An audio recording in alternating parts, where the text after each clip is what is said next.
Hello, everyone. Welcome to our webinar, COVID-19 and K-12 Update. Thank you so much for joining us today. My name is Sarah Porter, and I'm the Director of Healthy Green Schools and Colleges, a partnership between Healthy Schools Campaign and Green Seal.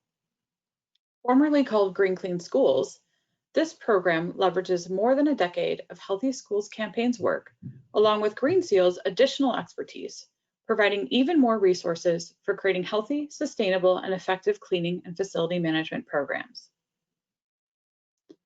Before we begin, I'm going to quickly review some basics for today's webinar. This webinar will run for approximately 1 hour, and a recording of the webinar will be available to view later. We will email you a link to the recording, and it will also be archived on the Healthy Green Schools and Colleges website. We're going to save the bulk of our time today for a question and answer session with our steering committee members. You can ask questions by typing a question into the questions box located on your control panel and clicking on the send button. Feel free to send questions through the questions box at any time during the presentations, and we will answer them during the Q&A session at the end. Throughout the webinar, you will also see a couple of poll questions. Each one will be a multiple choice question and will give you about 10 seconds to choose a response. So keep an eye out and be ready to answer when the questions come up. As you all know, COVID-19 has completely changed the way schools and colleges are cleaned and maintained. And it looks like many of the changes the pandemic has caused are here to stay. As your custodial team reflects on lessons learned from August and September reopenings, and prepares for winter flu season ahead, we know that you have many questions and are looking for tools and resources to help guide you during this critical time. Today's webinar, the first in a series of 3 fall COVID-19 update webinars, is designed to help you with just that. We have a panel of 3 committee members from K-12 districts who will share an update on what they've learned since the beginning of the school year, including adjustments they've made, new challenges, and creative solutions. Before we hear from them, let's pause and launch our first poll question so that we can try to tailor a bit of today's content and future webinars to what you, our audience, are most interested in hearing about. On your screen, you see a multiple choice question. We'll leave this up there for about 10 seconds so you can respond. Have you had to make significant changes to your hiring and staffing this school year? Please take a moment and select one of the responses.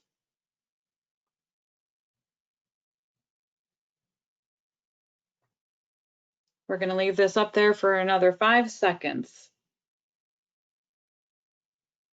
Counting down from 3, 2, 1. Okay, let's see how everyone responded.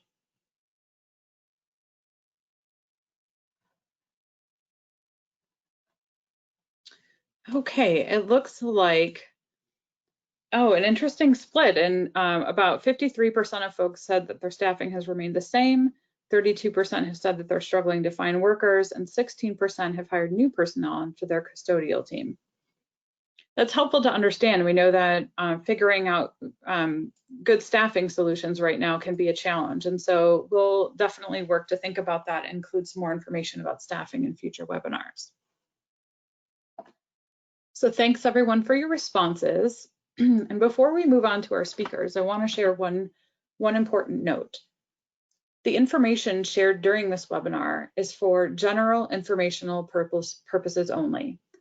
The experiences and information shared today are not intended to replace, directly supplement, or formally operationalize the guidance provided by the U.S. federal government, including recommendations published by the Centers for Disease Control, the Occupational Safety and Health Administration, and the U.S. Environmental Protection Agency.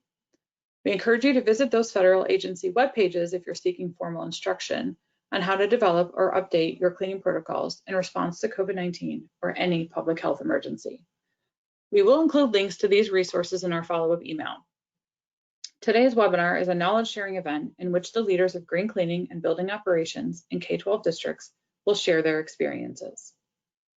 On the webinar today, we have Tony Almeida, Manager of Custodial Services at the Elk Grove Unified School District in Elk Grove, California. We have Mervyn Brewer, the Assistant Custodial Supervisor at the Salt Lake City School District in Salt Lake City, Utah. and Mike Jones, Director of Custodial Services at Columbia Public Schools in Columbia, Missouri. First, I'd like to introduce Tony Almeida from Elk Grove Unified School District in Elk Grove, California. Tony?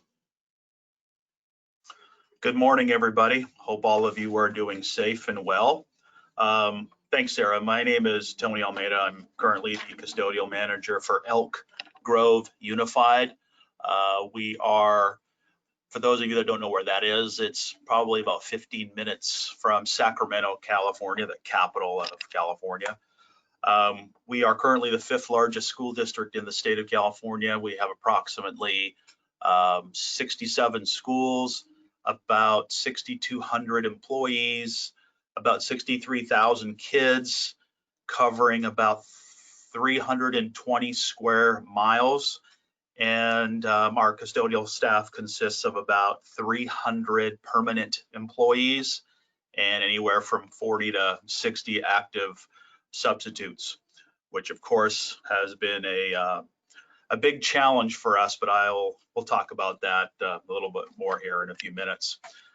So just to give all of you a quick update, over the last 6 to 7 months, just like anything else, the pandemic has taught us to kind of review our program, whether it be green cleaning or your current existing program. It has taught us that our system is not perfect, and I don't know if there is a perfect system out there, but it certainly had no problem letting us know where our flaws were. So we had a pretty elaborate cleaning system already, where we were already practicing routine high touch surfaces cleaning and sanitizing. It's a standard, not an additional task.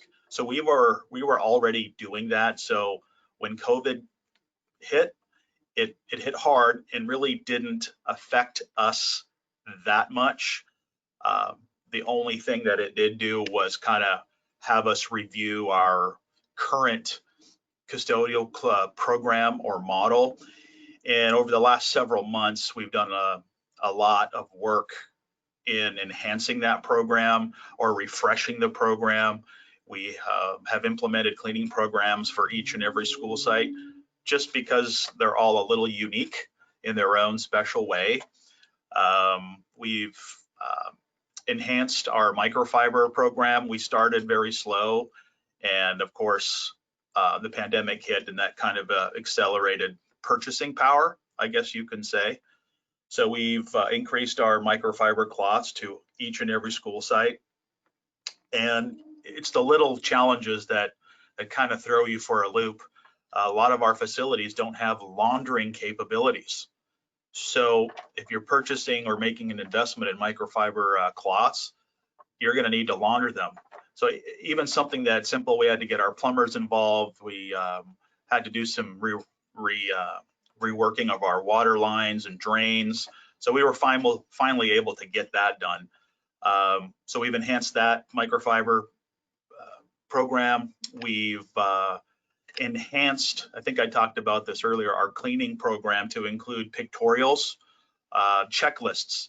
That way it's clear, it's concise, it's consistent. We have highlighted high touch areas to where our cleaning staff can visually see a touch point.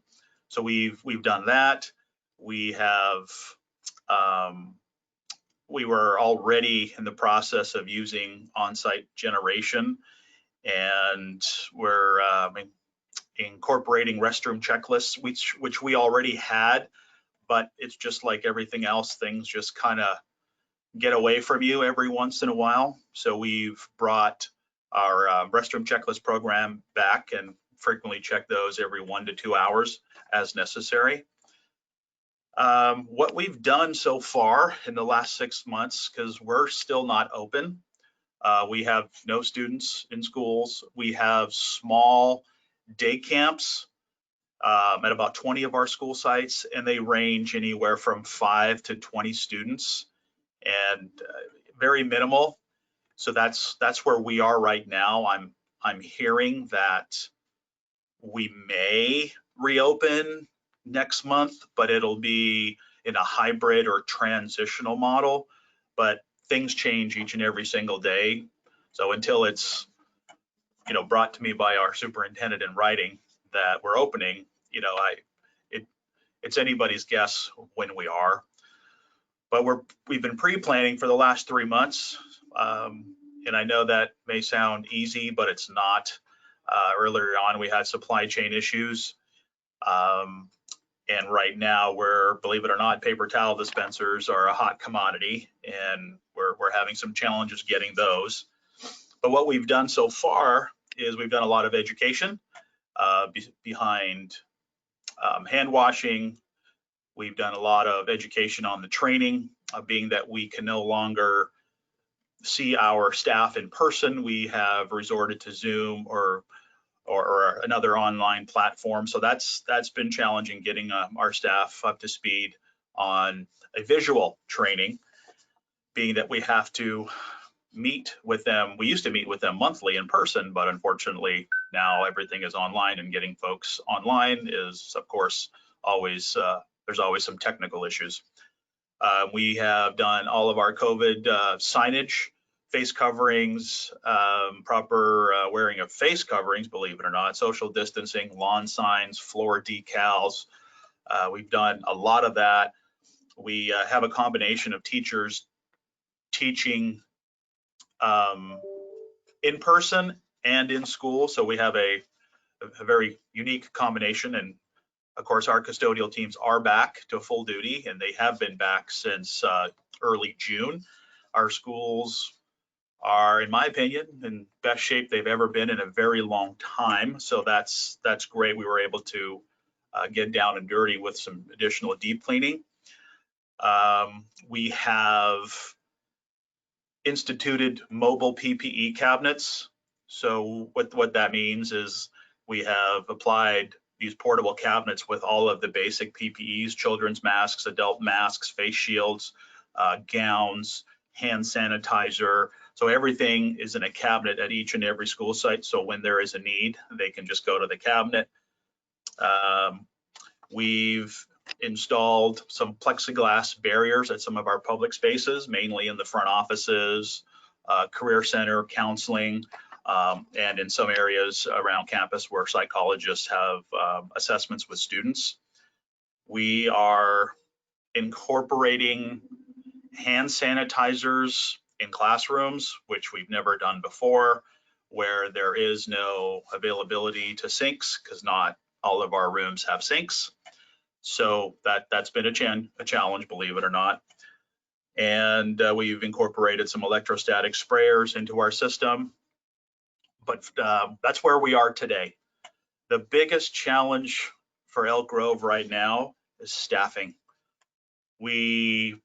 Half of our staff is either off on COVID leave or any type of COVID related leave, just because of family and students and their children. So I'm not sure what schools are going to look like when we do reopen. It will be difficult to find staffing. We have our program on our EdJoin, which is our primary hiring avenue. I don't know. We have several school sites that don't have custodial staff, and we're piecing things together to accommodate for that right now. So things are still up in the air on how this is going to roll out when schools do reopen. So thank you very much. Everybody have a great day. Back to you, Sarah. Thanks, Tony, for sharing all of that. Interesting that you shared that staffing is your biggest challenge. I suspect we're going to hear more about staffing from our other speakers coming up as well. So looking forward to hearing more about that. I did want to point out that I shared a couple of links with everyone. If you haven't already been able to check out these resources, I definitely encourage you. We have two things. One is a guide for safer disinfection in schools that we created as a result of some of the questions and feedback we got from webinars earlier this year. School facility directors really looking for additional guidance around how to think about disinfecting as safely as possible. And so we created a guide. I put a link to that there, and also to our resource hub. You mentioned some of the pictograms and things that you've been using, Tony, and throughout the year, our committee members have shared resources that they have available, and we've populated our resource center with them. So definitely go there and check out. There are a lot of different things to pull from, and hopefully something you'll find helpful there. So check that out when you've got a moment. And then in the meantime, we're going to move on to our next speaker. I'd like to introduce Merv Brewer from Salt Lake City School District in Salt Lake City. Merv? Well, thank you very much, Sarah. So my name's Merv Brewer, and I am an assistant custodial manager here in Salt Lake City School District. We are a district normally of about 26,000 students, 40 facilities. My role is mostly logistics and procurement when it comes to chemicals, equipment, things such as that.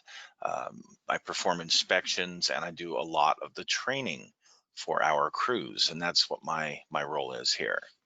So to update you on our opening, we opened a week later than any other school district here in Utah, and we also are very unique in that, being the capital city, we're in the middle of a hot spot here, and we have been all summer long. Our numbers have not decreased, they have increased. In the state of Utah, we are getting about 1,000 cases a day, about a 15% positive rate. So things are pretty hot out here. And Salt Lake City is kind of the epicenter for that. Our superintendent and our school board made the decision back in late August to start us online only. And so we are in that online only mode, with the few exceptions. Some of the special needs classes are in session, a few of those. We do have teachers that are in the buildings. They are doing the remote learning from their classrooms. And of course, we serve school lunch out in the parking lot. We hand out lunch sacks to the kids that want to come. So we do have a lot of personnel in the buildings. Now, the other school districts around us, they started a couple of weeks earlier than we did, and they actually started either in some sort of a hybrid or in a full-blown everybody's back every day or close to every day type of thing. So what has gone well for us? Well, the pandemic was a great opportunity, and I hate to say that, but it brought to light how important sanitizing and cleanliness is, and the role of custodians in the building. So for us, we were able to procure 4 on-site generators for 4 of our facilities. And through some grants and other things that we are working on, we are trying to get upwards of half of our district set up with on-site generation at each particular site. Now, to clarify that, we do have a on-site generator at our facilities building, in which we fill it with product, and we distribute it through all of our schools. And the hyperchlorous product that is produced is what we are giving to our schools for the classrooms. So that's what's gone well for us. Now, we haven't really had to make any adjustments except for the one big challenge that we've got, and that is, like Tony said, staffing. Staffing is a real problem, because you have family members that will go down. Well, if a family member goes down, then your custodian goes down. Or we will have the part-timers, we call them sweepers, the part-timers that will get ill. Usually those are student workers usually. And the problem is, in some of the larger, like a high school or junior high school, you have a larger crew, and one of them tests positive with COVID, and come to find out that they were hanging out together, well, then you lose half of a crew. So that's our biggest challenge right now, is just keeping our buildings staffed. Once we get back to full-time in-person learning, and we don't know when that's going to be, because the board and the superintendent have set a certain criteria of when they feel it would be safe to have that in-person schooling. And like I said, our numbers continue to go up here in Salt Lake City. So in the foreseeable future, we don't anticipate going back to full learning, everybody in person every day. If that does happen, the one thing we have found is our protocols seem to be working very well, and that the way that we're doing our cleaning and sanitizing is working very well. Our people are well adjusted to it as of right now. Once we get students back, it shouldn't be any kind of a problem. The only problem, as I said, is our staffing challenge.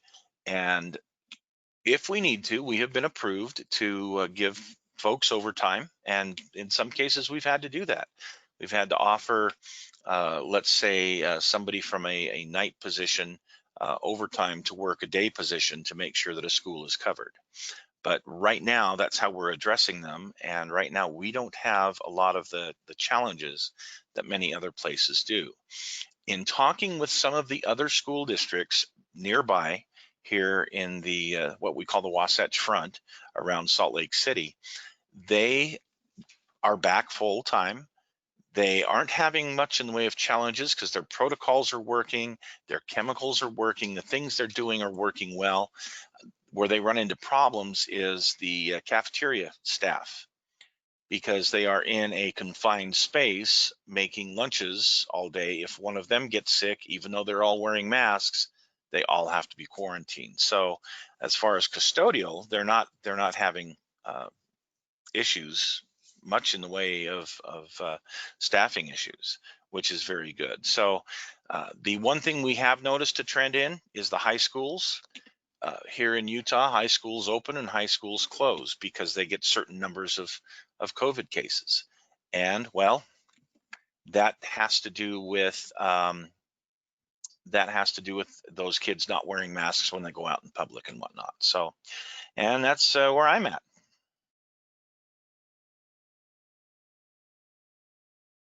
Thanks, Merv.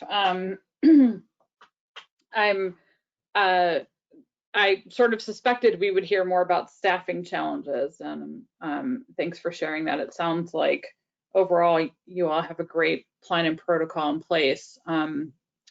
So keep up the great work there, and hopefully we'll be able to hear some creative solutions to staffing challenges too.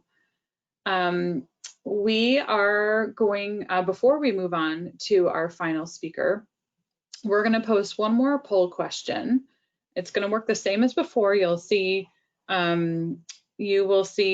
a question up here on your screen, and we'll give you about 10 seconds to go ahead and choose an answer. Have you invested in new disinfection products and equipment this school year?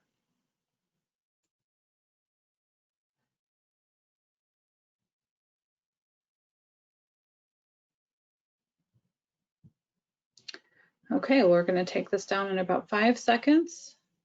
5, 4, 3, 2, 1. Let's see how we did.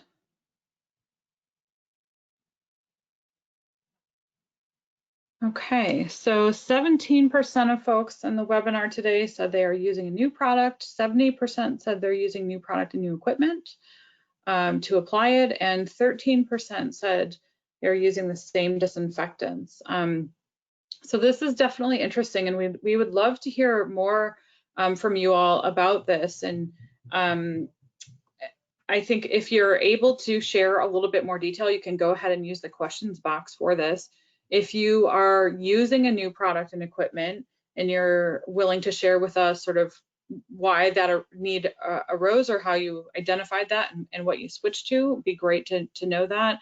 And if you have not made any changes, it would be great to hear why you didn't need to either. So again, all the information we're able to collect from our attendees today will inform our future programming. So please go ahead and use the questions box to share more detail with us.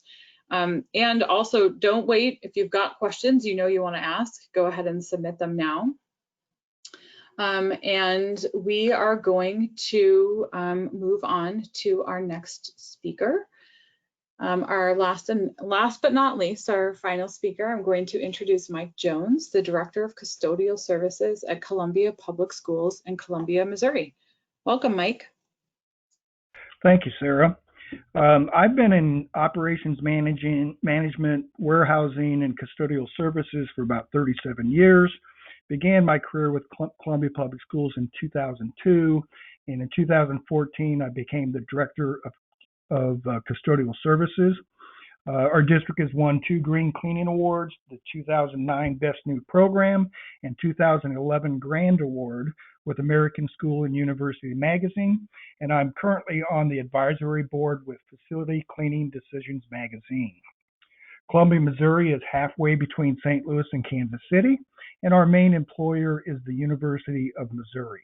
Our district is the 2nd largest employer in Columbia, Missouri, and we're the 7th largest school district in Missouri. As Director of Custodial Services, I am responsible for managing 147 custodial FTE in our warehouse operations, and we have about 40 district buildings cleaning about 3.5 million square foot. Our district went virtual in March and developed plans to return students to classrooms and hold summer school, but it never developed due to the rise of COVID cases. As we went through the summer deep cleaning our buildings, we planned on reopening full school in August as cases had dropped enough, but the University of Missouri students returned and cases spiked, so we had to remain virtual, except for preschool and some limited SPED programs. And obviously, for those listening that have high schools, sports never shut down. Just this past Monday, our district opened K-5 buildings with all students in class Monday, Tuesday, Thursday, Friday, with Wednesday students being taught virtual, and it's a day for my staff to detail clean all spaces. About 70% of students returned, of the elementary students, and 30% decided to remain home being taught virtual. At the present, the board has not approved middle schools and high school students to return, with the exception of our Career Center, SPED students, ELL, and obviously sports.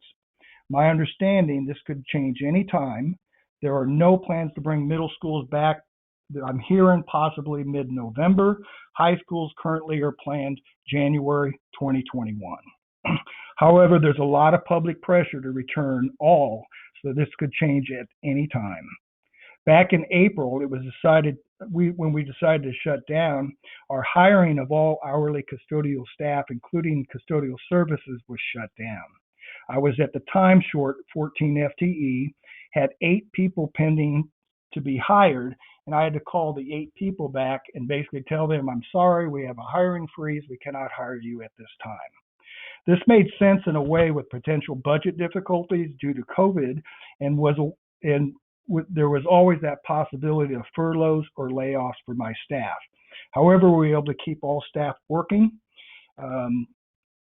In our staff members, we basically used our staff members and we split them amongst the entire group to take care of our staff shortages or holes.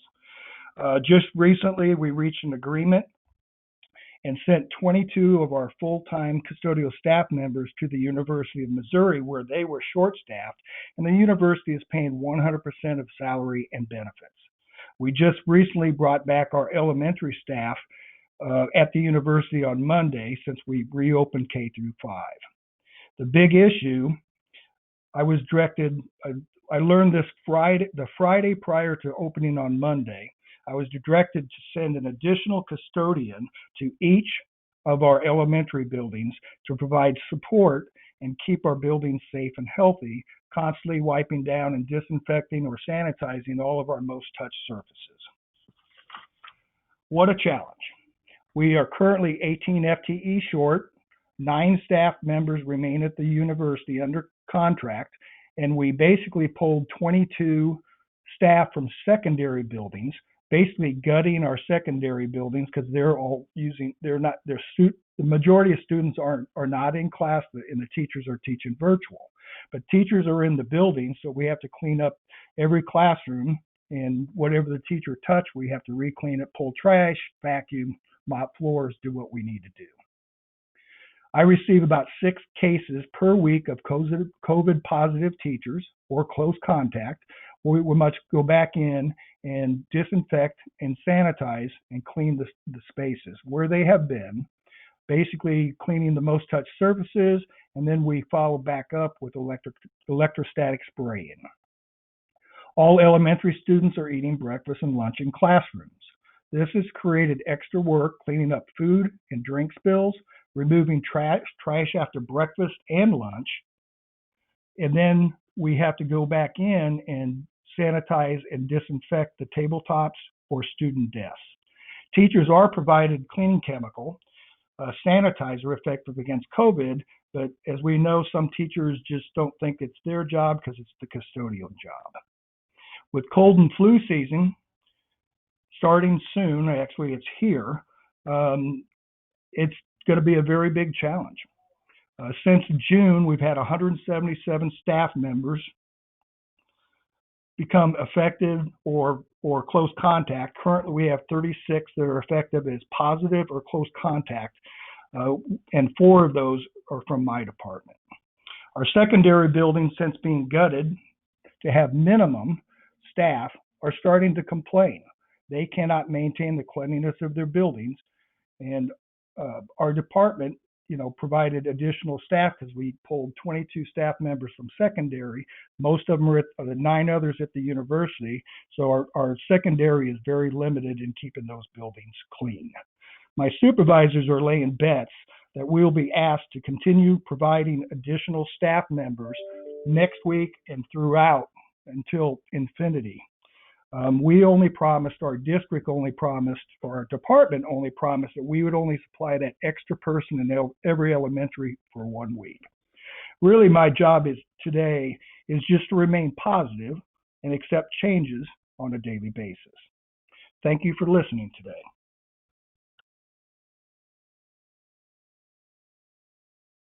Thank you, Mike, for sharing all of that. I know I've said this to the 3 of you before, and I'll say it again. I think the position that all of you and your peers in this in the role that you have is unbelievably challenging, and very much appreciate the hard work that you're doing, and appreciate hearing what the situation there is in your district in Missouri. We are going to move over to our Q&A session here. I see questions have been coming in. Please continue to submit them, and we are going to get to as many as we can with the time that we have remaining. So go ahead and put those in the questions box and hit send, and let's get started. So the first question is, Merv, for you. We have a webinar attendee today who wants to know what HOCL generator are you using in your district for your hypochlorous acid. So can you tell us more about what you're using there? We actually are using 2 different brands, and that's due to the fact that once we start, a few years ago, we purchased a unit from a company named Pathosans. They worked with us. We were doing a trial period on carpet cleaning because we wanted to see if we could get the cleanest, most healthy carpets there were, and we figured by using a split stream, that would be the way to do it. They partnered with us, built a custom built machine for us, and we have had that machine for over 5 years now, and it has done a marvelous job in providing the split stream that we need. Now, recently when COVID hit, of course, our district became very interested in what we were doing, and going forward with a supply chain that was not unbreakable. They went to procurement, sent out for bids, and different companies bid on different products and equipment that we needed. And the one that we have in a few of our buildings is by a company called Saltwater Biocides. And we are finding that they both work very well, and we're very pleased with the equipment and the products.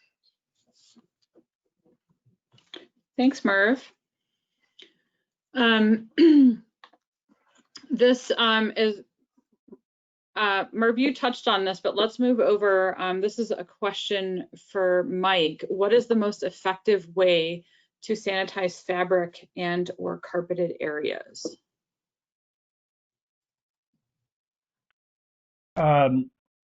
Based on what I have researched or looked at CDC guidelines, we don't really sanitize, disinfect carpeted surfaces. We clean them. We have used a sanitizer to really more to just say we put a sanitizer or disinfectant on the carpet and we cleaned it. But the way we clean all of our carpets is we pre-spray it, let it sit. We'll divide a room into quarters. We'll pre-spray a quarter of it, let it sit based on the manufacturer guidelines to meet the kill claims, and then we extract with just plain water. So we do one quarter, put carpet fans on it for at least 24 hours and move out. That's about all we do. Sarah, can I touch on that? Yeah, please go ahead. Okay, so we've had a lot of experience with this. Several years ago, we moved from conventional cleaning chemicals for our carpet over to hydrogen peroxide based products. Now, everybody knows that hydrogen peroxide has certain sanitizing properties, okay? You put it on cuts, right? So we were using that on our carpets, and as you know, with carpets, you want to leave them slightly acidic or neutral, not on the other end of things, because, well, then they re-attract dirt, right? So that was a very successful program for us. But then we partnered with Pathosans in using the split stream technology. The one chemical that it produces, the sodium hydroxide, is about anywhere between a 10 to 12 on the pH scale. So it's high in pH, leaves no residue. So it does a great job of, quote, cleaning, okay, by extracting. But then we would follow that up if we needed to sanitize. Now, I want to say that word, not disinfect, because we can't do that. And some places will even say, well, you can't sanitize carpet. Okay, that's fine.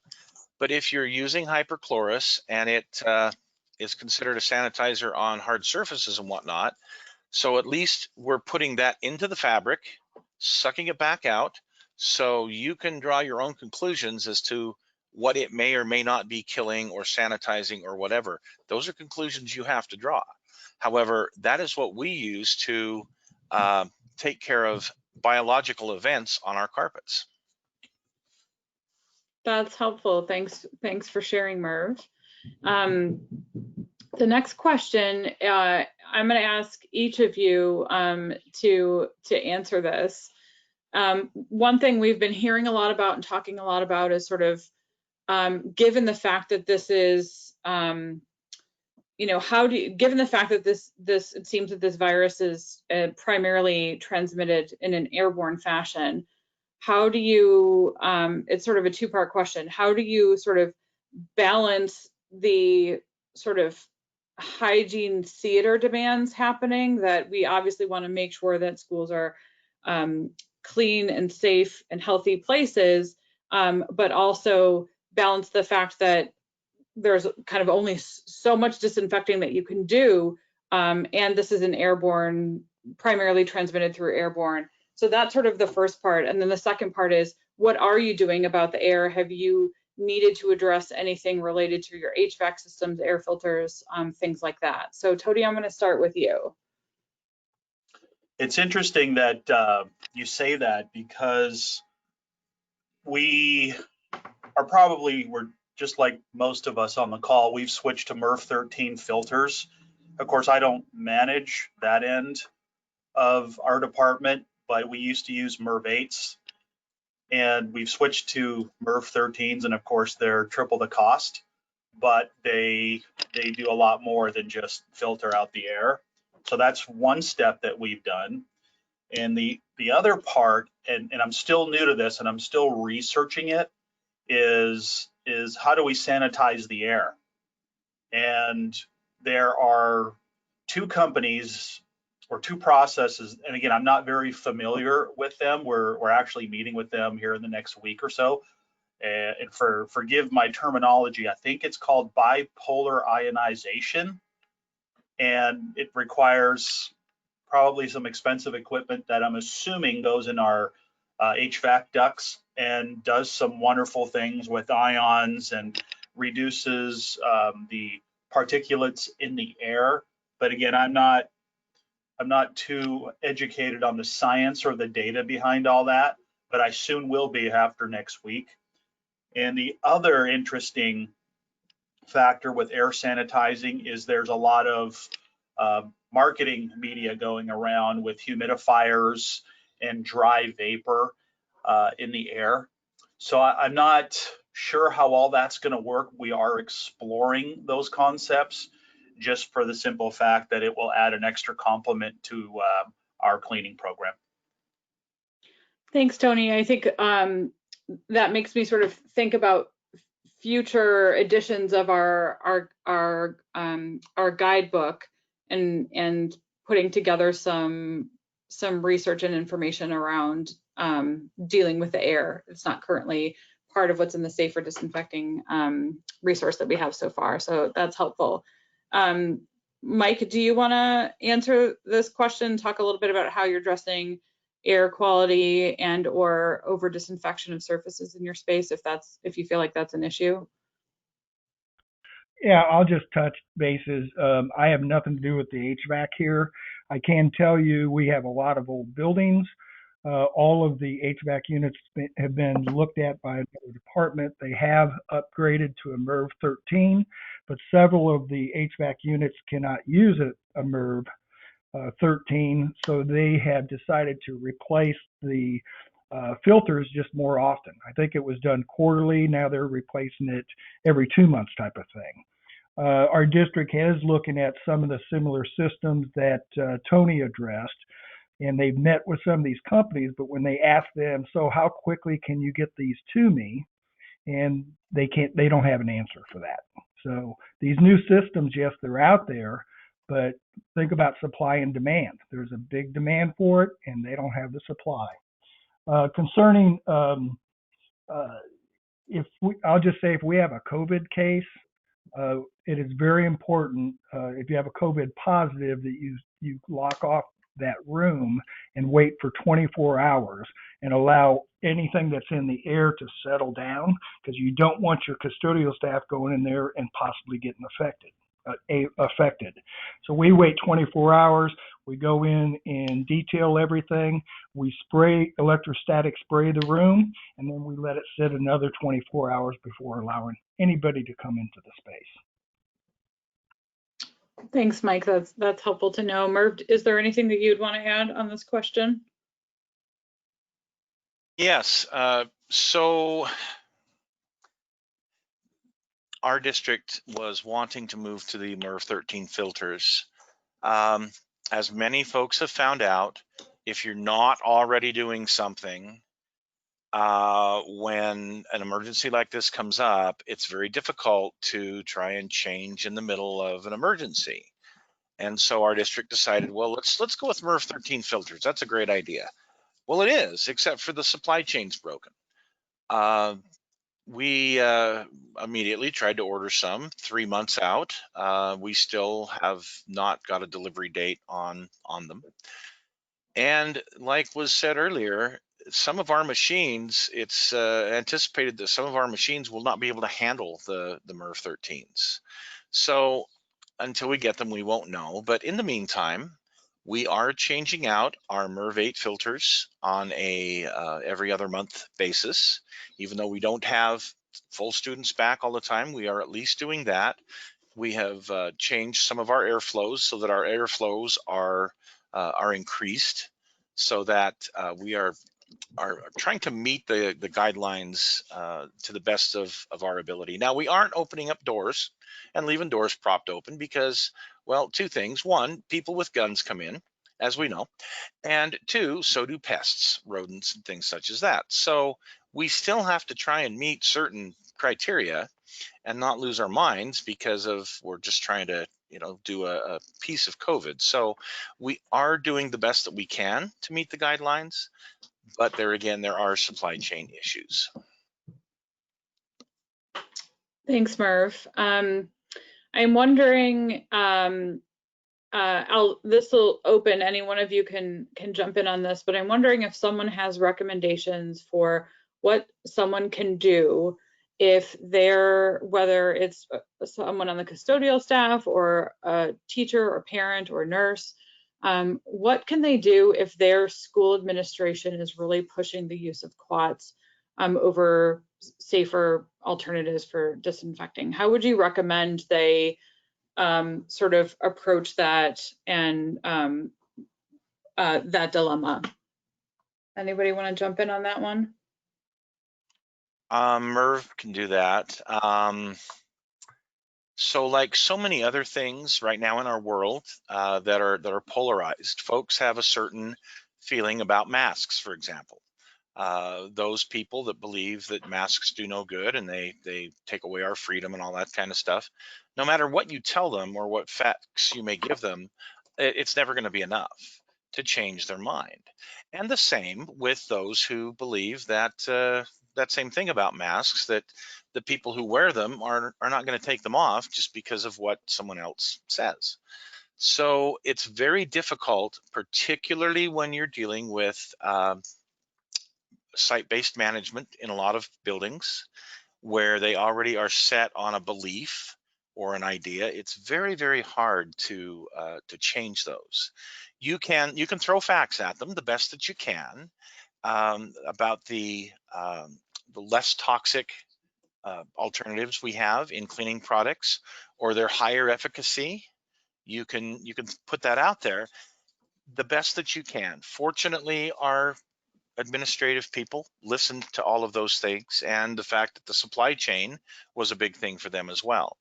Other school districts around here have not been quite so fortunate with that. Thanks, Merv. Tony, could you talk a little bit in more detail about your schedule for disinfecting classrooms during the day? Are you doing it? How, and if so, how often? Well, for one, we don't have school in session yet, but we've been practicing certain models, and unfortunately, because we don't have kids, we're able to do that. If we didn't have kids, of course, we wouldn't be able to do that as often. So depending on how schools reopen, whether it's a 2-day a week, 2 cohorts, we've done a lot of practicing with, because we only have one person during the day at our school sites. And depending on how long the classes are, teachers and students will collaborate and assist the custodial team because they're going to have a bottle of sanitizer and cleaner in the room. So that's going to help us tremendously. And when they break out and we have another session coming in the afternoon, it's difficult for just one custodian to come in and do half a dozen rooms in 30 minutes. So we are exploring having our food service folks, because they are not full-time. We're exploring having them as a partnership to assist us in cleaning and sanitizing in between sessions. We have not done that, but that is one proposed plan to help with some of the additional labor. We talked about having our night team our night custodial staff come in early, but then who's going to be doing the cleaning in the evening time. So those are one or two models that we've kind of outlined already, but have not put them into action yet, just because we haven't really lived that model yet. Thanks for sharing your plans, Tony. I apologize. I should have rephrased my question because, of course, you guys aren't back yet. So thanks you for sharing those models. It's great to hear what your plans will be when that happens. Mike, is there anything Sarah? that you? Oh, yeah, please go ahead. Yeah, well, since I started, we're back in session at least K through 5. One of the things that working with district administration and talking with the different departments, we made a decision to not allow our custodial staff to walk into classrooms that are full of kids, specifically to walk in and disinfect surfaces. Yes, everybody's wearing a mask. It's mandatory in our district, in our city. It just didn't make sense. So we provided a safe sanitizer that is effective against COVID for the teachers to be able to clean as often as possible. I actually did a video on how to properly sanitize a surface, and that was shared with all district staff. But they were told that you don't want to be constantly disinfecting or sanitizing surfaces with 20 students in the classroom. You just don't want to do that. So what we had set up for our district is, as students go out to the playgrounds, the principal basically gives the head custodian and staff a schedule. Hey, classroom 1, 2, and 3 are going out to the playground during this time, so we know when we can go in there and properly sanitize and disinfect. Same thing, they're eating lunch in the classroom, but typically after lunch, they go out to the playground. So we have a way of trying to clean and sanitize those surfaces when students are not in the room. During the rest of the time, the custodial staff is going through the hallways, sanitizing drinking fountains, restrooms, most touched surfaces, handrails, those types of stuff that we pretty much stay out of the classrooms. Thanks, Mike, for all that detail. I'm going to stick with you for a moment. Can you share your thoughts on electrostatic sprayers? Are you using them? If not, have you considered them? Thoughts on electrostatic spray? I prefer electrostatic sprayers much more above foggers. Just the way the particulates are up in the air. I think they're just a safer version. We only have about 6 of those in the district. That was one area that I really made a mistake on. Starting off, I didn't order those in time. But we keep those in my office. So if we have a COVID case, they're grabbed, they're taken to the building after we disinfect all of the most touched surfaces, then we go back in afterwards. You do need to make sure you're using a safe chemical for your staff spraying that. And there is a process of, after you've cleaned the room, of using the electrostatic sprayer. As you're spraying, you don't walk from the door into the room. You go to the very back end and spray backwards. So it's not getting up into the custodian's face. So it's kind of a combination of how it's used in the classroom by your staff member. They have to be properly trained, and to make sure you're using an effective sanitizer or disinfectant and meeting the kill claims of the manufacturer. Thanks, Mike. So I've got 2 questions left, but on that note, Mike, you've definitely shared some detail about what your protocol is when you have a positive case. Merv and Tony, do you have anything you'd like to add in terms of your plan or protocol if you have a positive case in your building? What do you do? Merv, do you want to go first? Yes, we actually treat everything as being infected. So our precautions, our protocol is in such a way that we act as though there's an issue. So if a person is confirmed to have it, well, nothing really changes because we're already cleaning and sanitizing those areas daily, hourly, whatever you want to call it, as often as depending on the area that it is. So no, we really don't change the protocol because we're already at that level of acting as if everything is infected. Okay. Tony, is there anything you would add about what your protocol is? It's similar to Merv's. We address everything as a health risk. So when there is a health risk, whatever it may be, whether it's a positive case or a close case, common cold, flu, a variety of health risks, there's a process that involves our nurse, our site nurse, and whatever issues are happening in a room or several rooms, they report to the school nurse, and the school nurse reports it to our health coordinator, and our health coordinator communicates directly with me, and we arrange a additional cleaning service for that evening in that room, where we are more thorough and detailed in our cleaning and sanitizing methods. And then the most important piece of all that is communicating the services to all the important parties, from the school sites to principals to superintendent's office to teachers, so they know what was actually done. Thanks, Tony. We are gonna move on to our last question. I did want to point out, I shared the link earlier. I just put it in the chat again for the resource that the Healthy Green Schools and Colleges program created around as a guide for thinking about safer disinfection in schools in the time of COVID.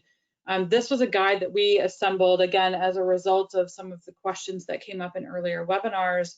And we worked with our partner Green Steel and the environmental scientists on that team, and with members of our steering committee to put together a guide specifically for schools as you're thinking about this. And it's got information in there about, you know, how and when, or if you should or should not, when and how to use certain things or not use certain things, addresses foggers, electrostatic sprayers, what to put in those electrostatic sprayers. There are a small handful of products on that end list that are approved for use in the sprayers. It would be great when there are more, but I want to make sure to point out that that resource. If you haven't checked it out, please do so.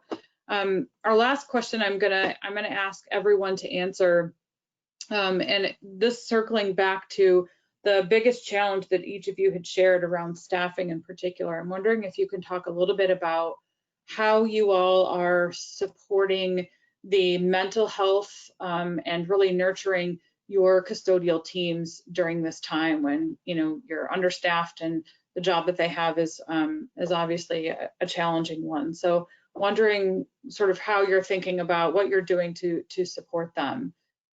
Mike, I'm going to start with you, and then we'll go Merv, and then Tony. Mike? Yeah, that is a really tough one. Our district has put together some videos on mental health, and that's part of our online training. With this COVID thing, you know, you just have to be very, very positive and supported at all times. I tell my area supervisors and custodial supervisors and trainers that are out there is thank them every time you walk into a building. Our phones are always on. If they have any concerns or questions about a COVID positive case or whatever the case is, just be upfront with them. And if they have any concerns, I give the name of our nurse coordinator, nurse manager, for them to talk to directly. Thanks, Mike. Merv? Pretty much what Mike said. We are very supportive of all of our staff members, and if there are any concerns that they have, if there's any nervousness they have, if they need time off, we're very, very willing to help them in any way that we can. We understand that it's a very stressful and difficult time. We do support them as the professionals they are. as much as we possibly can. We continually give them trainings and different just different things that we can do. Recently we had a employee appreciation day where we handed out these really nice lunches that were purchased by the Education Foundation. They wanted to help support the employees, and it was a drive-by thing. They drove by. We had a table out in the parking lot, and we had these signs: "You guys are heroes. Thanks for all you do." And they came by. They picked up a sack lunch, this nice sack lunch, and then they got the rest of the day off. So that was one thing that we were able to do for our employees during this time to help hopefully boost the morale. I love that. That's a great idea, Murph. Thanks for sharing. Tony, anything you want to add quickly? No, what we've done is kind of a blend of both what Merv and Mike have done. We've done Classified Appreciation Day. Of course, we had to limit in-person meetings, but we have done a lot of communication and recognizing our frontline workers. They've been troopers through all this. And for those that have had some uneasy days or some anxiety regarding COVID, we support them any which way we can. Great. Thanks, Tony. We are out of time, so we are going to wrap up. I want to first thank all of our speakers for joining us today and sharing your experiences and expertise. Thank you, Tony, Merv, and Mike. I also want to thank the sponsors of the Healthy Green Schools and Colleges program, including Platinum Sponsor Diversity, and all of our sponsors for their continued support. And thank you all for attending and sharing your time with us for this really important discussion. You see on the screen my contact information and a link to our website. Please don't hesitate to reach out if you have questions for me or any of our specific speakers, and I can connect you. We are going to be using some of the themes that emerged from today's webinar to inform our webinar next week on Thursday, October 29th. This webinar is going to be for both higher education and K-12 schools. Please join us if you can, or register, and even if you can't make it, you'll receive the recorded webinar afterwards. We are also going to be hosting a webinar similar to this one next Tuesday for colleges and universities. So please, if you have colleagues in higher education, please do spread the word. And if you're looking for even more guidance, information, and the opportunity to attend virtual programming on the topic of healthy and safe schools, you're going to want to learn more about our programming at the virtual ISSA show next month. This live virtual event will feature more in-depth panels like the one you saw today on COVID-19, as well as other pertinent topics to schools and universities. All of the sessions will feature our esteemed steering committee members who run award-winning programs. It's going to take place November 16th to 19th with at least one live virtual session each day.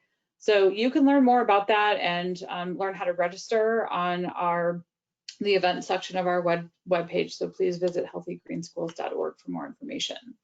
Just a reminder that we'll be sending out an email with a link to the recording from today and a number of other resources. So thank you everyone for joining and have a wonderful afternoon.